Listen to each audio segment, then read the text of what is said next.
Bonjour chers frères et sœurs en Christ, que la grâce, la paix et la miséricorde de notre Seigneur Jésus-Christ vous soient abondamment multipliées. Shalom et bienvenue dans cette nouvelle vidéo de 7 minutes de pain quotidien du 26 avril 2026. Nous poursuivons notre lecture dans le livre de Actes des Apôtres, chapitre 13, et nous allons lire aujourd'hui le verset 25. Nous sommes donc toujours en train de voir l'apôtre Paul qui est dans la synagogue, qui est debout dans la synagogue à Antioche de Pisidie où on lui a passé la parole.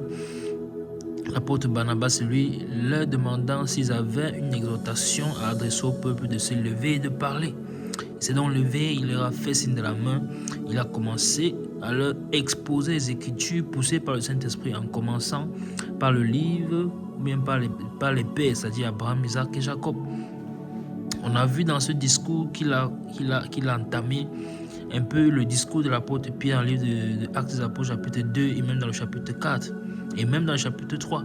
On a vu également le même esprit, l'esprit de Dieu se mouvoir comme il s'est mis dans le livre de Actes des Apôtres chapitre 7 que nous avons aussi également étudié en profondeur en ce qui concernait le diacre Étienne, serviteur de l'Éternel, homme de foi rempli du Saint-Esprit et un bon témoignage.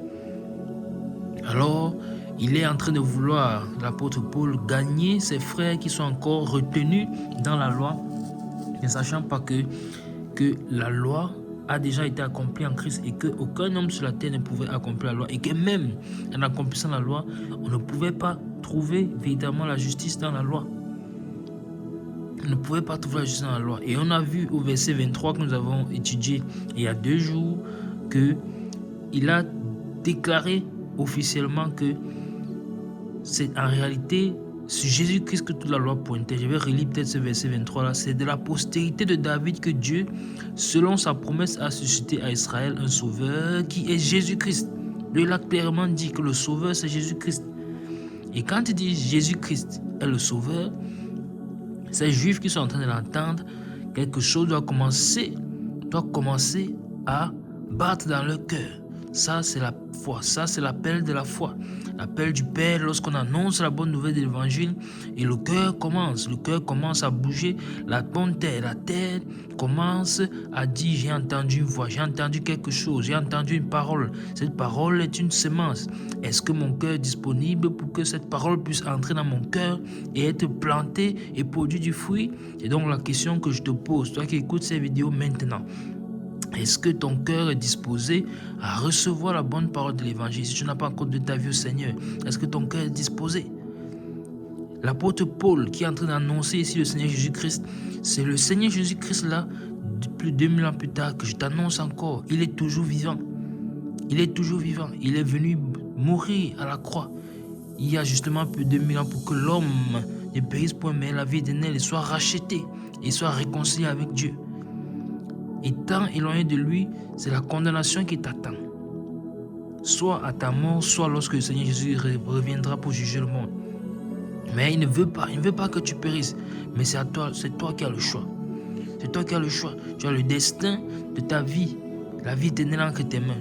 Soit avec lui, soit dans l'autre camp. Et dans l'autre camp, c'est la souffrance. Or, avec lui, c'est la paix et le repos. Le repos même déjà ici sur la terre. Mais comme il ne veut pas nous forcer la main, par amour, il nous laisse la possibilité de choisir, de venir à lui de tout notre cœur. Il faut donc se repentir de ses péchés.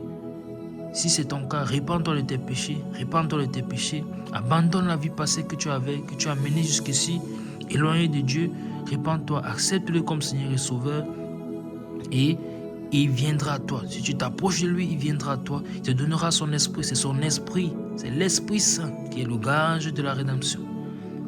Donc l'apôtre a déjà déclaré que c'est Jésus qui est le sauveur.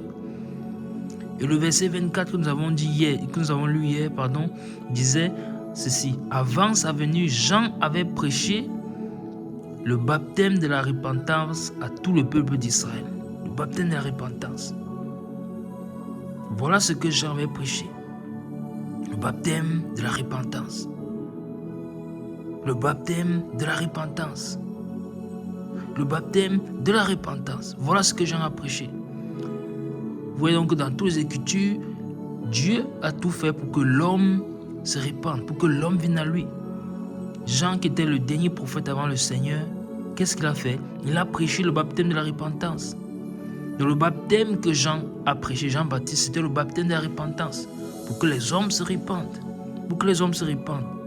À tout le peuple d'Israël, il est venu là-bas en Israël et il a prêché ce baptême-là. Et qu'est-ce que le verset 25 nous déclare en ce jour? Et lorsque Jean achevait sa course, il disait: je ne suis pas celui que vous pensez, mais voici, après moi vient celui dont je ne suis pas digne de délier les souliers. Amen. Et lorsque Jean achevait sa course, il disait: je ne suis pas celui que vous pensez, mais voici, après moi vient celui dont je ne suis pas digne de délier les souliers. Amen. De qui parle-t-il? De qui est en train de parler Jean? Jean est en train de parler du Seigneur, que l'apôtre Paul a déjà cité au verset 23. Lorsqu'il achevait sa course, ça veut dire que sa mission sur la terre était terminée. Dès qu'il avait révélé le Messie, sa mission en réalité était terminée. Car il a dit qu'il faut qu'il diminue afin que le Seigneur puisse croître. Il n'est que l'ami de l'époux. Et l'ami de l'époux se réjouit que l'époux est sa fiancée, est son épouse. Alors en achevant sa course, il a dit: je ne suis pas celui que vous pensez, car le peuple est en train d'attendre un sauveur. Le peuple était en train d'attendre le sauveur d'Israël. Il est venu, mais ils ne l'ont pas reconnu. Il est venu comme un homme simple. Il est né dans une étape, mais ils attendaient un roi qui devait venir les délivrer des Romains, qui les tenait et les maintenait dans la servitude. Alors, Jean a dit clairement: je ne suis pas celui que vous pensez. Mais voici, après moi vient celui dont je ne suis pas digne de délier digne de délier les souliers. Ça veut dire qu'il savait la mission pour laquelle il était venu sur la terre. Qu'il était venu pour préparer le chemin du Seigneur. Et ça nous ramène encore à ce que nous avons vu dès le chapitre 1 de ce livre des Actes des Apôtres.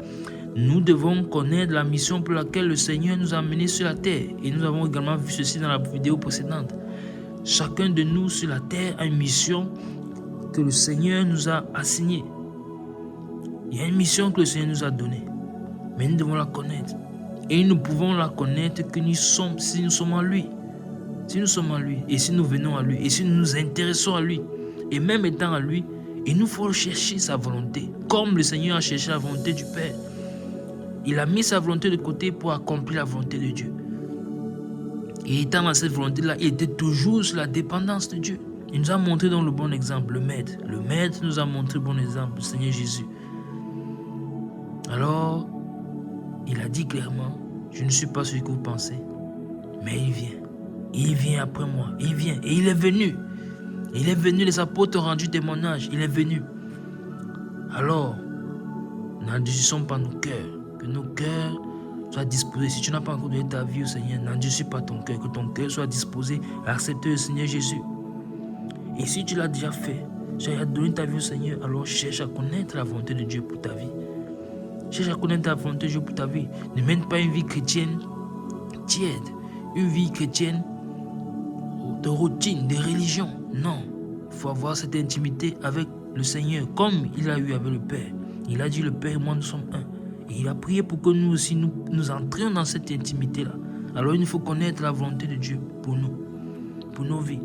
Car en lui, nous ne vivons plus pour nous-mêmes, mais nous vivons pour celui qui est mort et ressuscité pour nous. Nous allons nous arrêter là pour aujourd'hui. C'était tout pour les 7 minutes de pain quotidien ce jour. Que la grâce, la paix et la miséricorde de notre Seigneur Jésus-Christ vous soient abondamment multipliées. Shalom.